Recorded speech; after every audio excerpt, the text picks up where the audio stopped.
E infelizmente, amados, nas igrejas hoje, há mais Martas do que Marias. Há mais pessoas tentando ser aceitas, há mais pessoas se esforçando por acreditarem que é assim que elas serão aceitas, e poucas pessoas que entendem o que é ser filho, e poucas pessoas que entendem o que é esse amor do Pai. Ele diz lá em Oséias 6,6, porque eu quero a misericórdia e não o sacrifício, eu quero a misericórdia e não o sacrifício, e o conhecimento de Deus mais do que os holocaustos. É a palavra. Ele está muito mais preocupado em se tornar conhecido, em você conhecer, do que com os sacrifícios, os holocaustos e os esforços que você possa fazer. Eu quero a misericórdia, eu não quero o sacrifício. Eu quero que você me ame, eu quero que você faça tudo que você tiver que fazer por amor. Não é que você não deva sacrificar, porque a Bíblia nos ensina a nós nos apresentarmos a Deus como sacrifício vivo, santo e agradável. E a Bíblia não é incoerente, só que nós não sacrificamos para ser aceitos, nós sacrificamos por termos sido aceitos. E se você crê nisso, dê uma forte salva de palmas ao Senhor.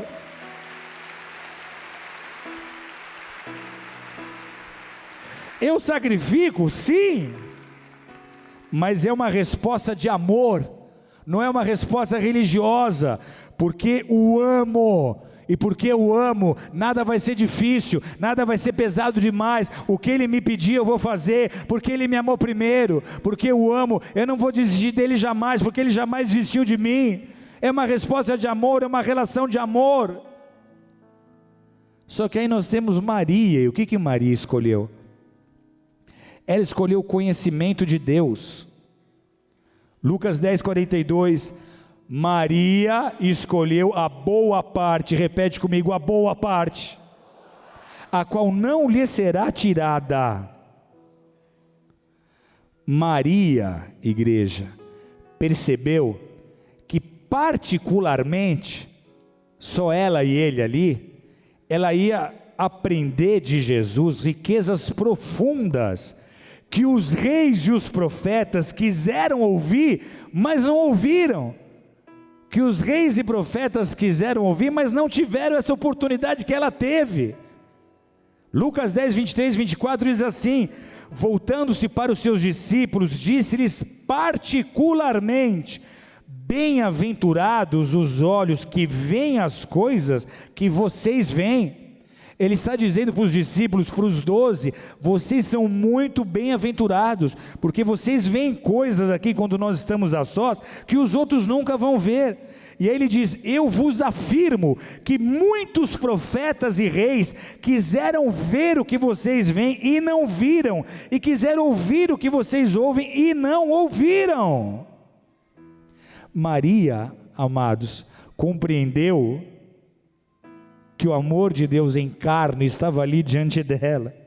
O próprio Deus havia entrado pelas portas, estava sentado, ensinando como um amigo, como alguém que numa conversa amistosa passa conhecimento, ensina coisas importantes.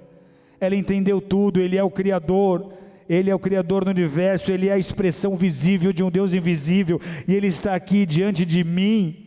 Maria não ia perder aquele momento nunca. Quantas outras vezes na vida eu vou ter a chance de conversar assim com Ele pessoalmente? Quantas outras vezes na vida eu vou ter a chance de ter essa intimidade com Ele? Então ela se sentou, ela se assentou aos pés dele, e ela não conseguia sair dali, porque as palavras de Jesus são espírito e vida.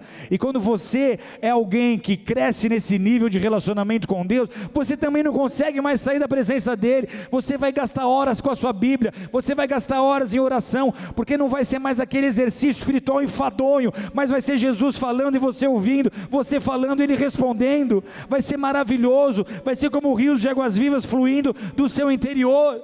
O Deus Todo-Poderoso está aqui comigo, está me contando coisas que talvez eu não escute na pregação, que talvez eu não escute quando eu estou ensinado, porque aqui para mim Ele revela os seus segredos, Ele revela os seus segredos aos seus amigos, não é para qualquer um. Ele revela os seus segredos para aqueles que o temem, Ele revela os seus segredos para aqueles que o buscam. Maria se sentou ali, e aquelas palavras de Jesus estavam a alimentando, então ela não estava nem preocupada com o que estava acontecendo com Marta, porque aquele momento era único, ela precisava daquelas palavras.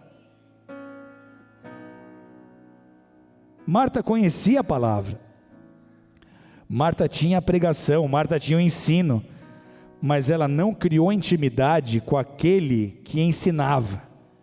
Você pode saber o que ele disse, mas outra coisa é conhecê-lo como amigo. Você pode conhecer tudo que Jesus fez, tem todas as informações sobre ele, mas outra coisa é conhecê-lo pessoalmente. E aí Jesus diz, como está dizendo para muitas pessoas hoje aqui: Marta, Marta, Marta, você está ansiosa, você está fatigada com muitas coisas, mas só uma coisa é necessária, uma só coisa é necessária. Diga isso em voz alta: uma coisa apenas é necessária, uma só coisa é necessária. E você sabe o que é essa uma só coisa? É Ele mesmo.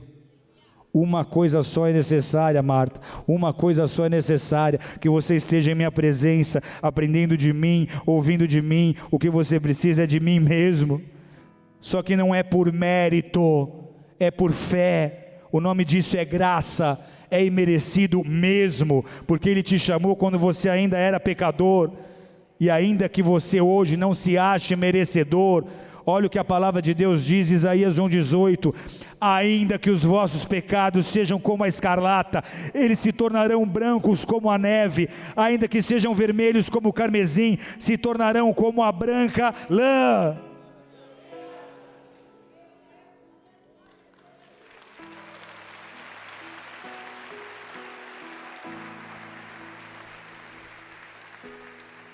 O que essa intimidade produz a longo prazo?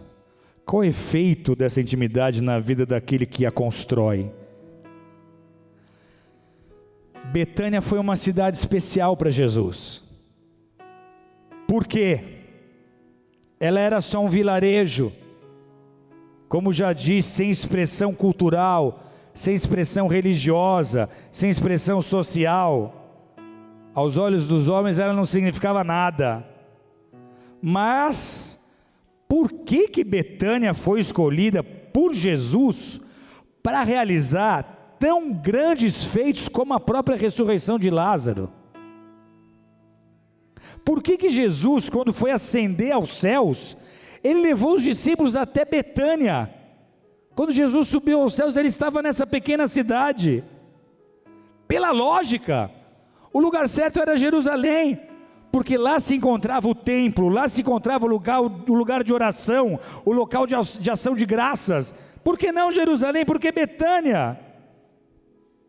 Jerusalém era o lugar, mas infelizmente, Jesus nos conta nos seus evangelhos, que aquela cidade, aquele templo, tinha se transformado num covil de ladrões. E no lugar onde o evangelho puro tinha que estar sendo pregado, aquele lugar havia se transformado num lugar de opressão. Era um lugar de corruptos, de perseguidores, de exploradores. Não tinha nada de adoração verdadeira e espiritual em Jerusalém naqueles dias. No entanto, em Betânia, uma cidadezinha que ninguém dava nada, ali Jesus encontrou pessoas que o amavam e o adoravam em espírito e em verdade. Entre os habitantes dali tinham amigos de Jesus. Só que um dia Lázaro fica enfermo. Mandaram avisar Jesus. Ele demora 2 dias para chegar. Nisso Lázaro morre. Como é que você deixa morrer o seu amigo, Jesus? As irmãs estão inconformadas. Nós te recebemos, nós éramos amigos. Marta, diz João 11, 20 e 26, quando soube que Jesus vinha, saiu ao seu encontro. Maria, porém, ficou sentada em casa. Disse, pois, Marta a Jesus: Senhor, se estiveras aqui não teria morrido meu irmão, mas também sei que mesmo agora, tudo quanto pedires a Deus, Deus te concederá. Declarou-lhe Jesus: teu irmão há de ressurgir. Ela disse: eu sei que ele há de ressurgir na ressurreição no último dia. Mas Jesus disse: eu sou a ressurreição e a vida, quem crê em mim ainda que morra viverá, e todo o que vive e crê em mim não morrerá eternamente. Você crê nisso, Marta? O que Marta recebeu de Jesus aqui? Ela cobrou de Jesus uma posição, e o que ela recebeu dele?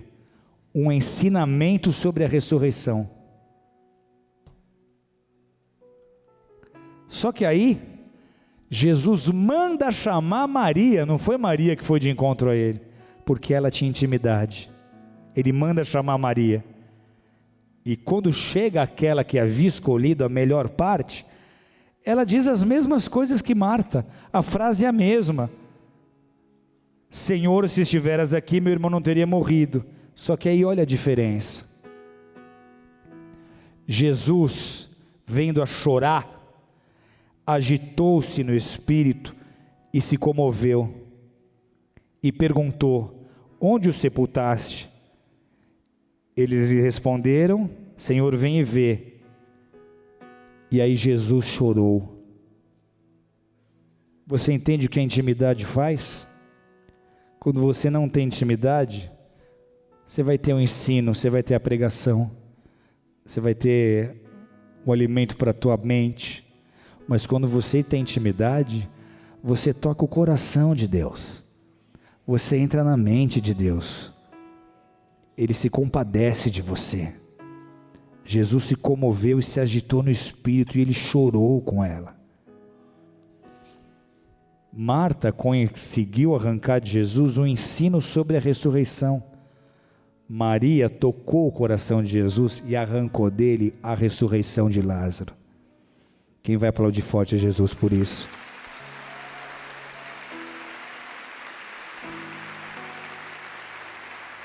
Enquanto Marta ouviu teoria, Maria conseguiu o poder de Deus manifesto. E aí essa intimidade leva Maria a um outro patamar de adoração. Você tem que entender o que está sendo pregado aqui. Maria, depois dessas experiências, viveu coisas que só ela viveu.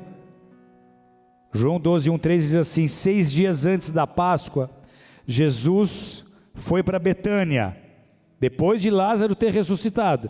Ele vai para Betânia, onde estava Lázaro, a quem ele ressuscitara dentre os mortos. Deram-lhe, pois, ali uma ceia. Marta servia, sendo Lázaro um dos que estavam com ele à mesa. Então quem?